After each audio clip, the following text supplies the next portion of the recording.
இந்த ஒரு வீடியோ வந்து யாருக்கு அப்படி பார்த்தீங்கன்னா வந்து நாங்கள் வெயில் காலத்தை மட்டும் தான் அந்த ஏசி யூஸ் பண்ணோம். மழை வந்து பனிக்காலத்தில் வந்து யூஸ் பண்ணல. அப்படியே வந்து போட்டோம். ஒரு 4 மாசமா வந்து சும்மா தான் கிடக்குது. இப்போ வந்து யூஸ் பண்ண போறோம் அப்படின்னா, யூஸ் பண்றதுக்கு முன்னாடி ஒரு சில விஷயங்கள் வந்து நீங்களே வந்து செஞ்சுக்கலாம். ஸோ அப்படி செஞ்சு தான் நீங்க வந்து யூஸ் பண்ற மாதிரி இருக்கும். ரொம்ப நாள் கழிச்சு ஏசி ஆன் பண்றதுக்கு முன்னாடி நம்ம என்னென்ன பண்ணணும் அப்படிங்கிறத வந்து லைனா நம்ம வந்து பார்த்துடலாம். ஃபர்ஸ்ட் வந்து நமக்கு வந்து டஸ்ட்டை வந்து கிளியர் பண்ணணும். ஸோ நம்ம வந்து இந்த மாதிரி பேனல் வந்து சில இடங்கள்ல வந்து நம்மளால கலட்ட முடியும், ஆக்சஸ் பண்ணிக்க முடியும். சில இடங்கள்ல நம்மளால பண்ண முடியாது. ஆனா வந்து இந்த ஏர் ஃபில்டர் வந்து நம்மளால பண்ணிக்க முடியும். இந்த ஏர் ஃபில்டரை வந்து நம்ம வந்து எடுத்து கண்டிப்பா வந்து செக் பண்ணணும். ஸோ இதில் வந்து பார்த்தீங்கன்னா நிறைய வந்து டஸ்ட் ஃபார்ம் ஆயிருக்கும். ஒரு 3 ல இருந்து 4 மாசம் நம்ம சும்மாவே போட்டுருப்போம் ஏசியை. இதனால அந்த ஃபில்டர்ல வந்து நிறையவே வந்து டஸ்ட் வந்து படிஞ்சிருக்கும். அதனால ஃபர்ஸ்ட் இந்த ஃபில்டரை வந்து ரிமூவ் பண்ணி நல்லாவே க்ளீன் பண்ணிடுங்க. ஒரு சாஃப்டான பிரஷை வச்சு நல்லா க்ளீன் பண்ணி எடுத்துருங்க. இந்த டஸ்ட்டை வந்து ரிமூவ் பண்ணிட்டீங்க அப்படின்னா கொஞ்சம் நல்லா இருக்கும். நம்ம வச்சிருக்கக்கூடிய ஏசி பார்த்தீங்கன்னா வந்து 110 ஜென்ரல் ஏசி நான் இன்வெர்டர் டைப். இது வந்து நம்ம சும்மாவே போட்டதுனால நமக்கு வந்து பார்த்தீங்கன்னா வந்து நிறையவே டஸ்ட் வந்து ஃபார்ம் ஆயிருக்கு. அடுத்ததாக க்ளீன் பண்ணக்கூடிய விஷயம் என்னன்னு பார்த்தோம் அப்படின்னா ஏசி இருக்கக்கூடிய அந்த ரோட்டர் ஃபேன் அல்லது இந்த துடுப்பை வந்து நம்ம க்ளீன் பண்ற மாதிரி இருக்கும். இந்த இடங்களுமே வந்து நீங்க வந்து சாஃப்டான பிரஷை யூஸ் பண்ணி அதுல இருக்க தூசி எல்லாத்தையுமே வந்து எடுத்துருங்க. ஏன்னா இதுலயுமே நிறைய வந்து தூசி வந்து படிஞ்சிருக்கும். இப்போ நம்ம சொன்ன விஷயங்களை மட்டும் நம்ம வந்து க்ளீன் பண்ணா போதுமா அப்படின்னு கேட்டீங்கன்னா போதாது கண்டிப்பாவே. ஏன்னா வந்து உள்ளக்கையும் அந்த ஏசி உள்ளக்கையுமே இருக்கும். நம்ம வந்து டோட்டல் பேனலுமே க்ளீன் பண்ற மாதிரி இருக்கும், கலட்டி க்ளீன் பண்ற மாதிரி இருக்கும். ஸோ அப்படி நம்ம கழட்டும் போது நிறைய டேமேஜ் ஏற்படுறதுக்கு வாய்ப்பு இருக்கு. ஸோ அதனால ஒரு ப்ரொஃபஷனலை கூப்பிட்டு க்ளீன் பண்றது நல்லது. அதனால நம்மளால முடிஞ்ச அளவுக்கு மேலோட்டமா க்ளீன் பண்ணா போதும். அடுத்து நம்ம கவனிக்க வேண்டிய விஷயம் வந்து அவுட்டோர் யூனிட்.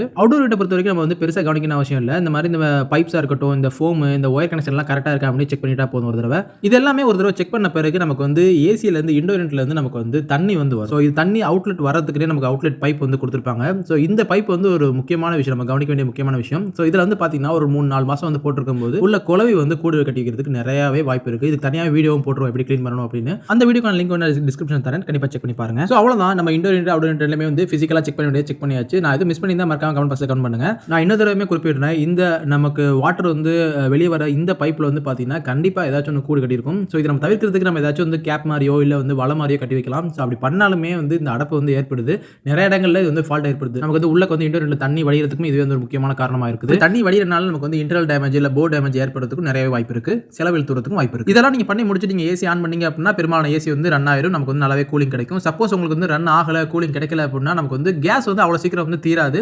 கேஸ் வந்து லீக் இருந்துச்சு அப்படின்னா கேஸ் தீரும். நீங்க வந்து டெக்னீஷியன் வச்சு நீங்க கேஸ் ஏத்திக்கலாம். அது மட்டும் இல்லாம நமக்கு வந்து அவுட்டோர் யூனிட்ல ஃபேன் ரன் ஆகாம இருக்கலாம், அதுக்கான கனெக்டர் வந்து ப்ராப்ளமா இருக்கலாம். இது எல்லாமே நீங்க வந்து டெக்னீஷியன் வச்சு நீங்க பாத்துக்கலாம். இப்போ நான் சொன்ன விஷயம் எல்லாமே வந்து பாத்தீங்கன்னா நீங்களாவே ஓனா உங்க வீட்ல நீங்க ஜெனரலா செக் பண்ணக்கூடிய விஷயங்கள். இன்னும் நீங்க ஃபர்தரா நீங்க வந்து பாத்தீங்கன்னா ஒரு ஜெனரல் சர்வீஸ் விட்டுட்டீங்கன்னா ரொம்பவே நல்லா இருக்கும். இந்த ஒரு தகவலை வந்து ஏசி வச்சிருக்கக்கூடிய உங்க நண்பர்களுக்கு, உறவினர்களுக்கு கண்டிப்பா ஷேர் பண்ணுங்க. கண்டிப்பா பயனுள்ளதா இருக்கும். மீண்டும் ஒரு சூப்பரான தகவலோட சந்திப்போம்.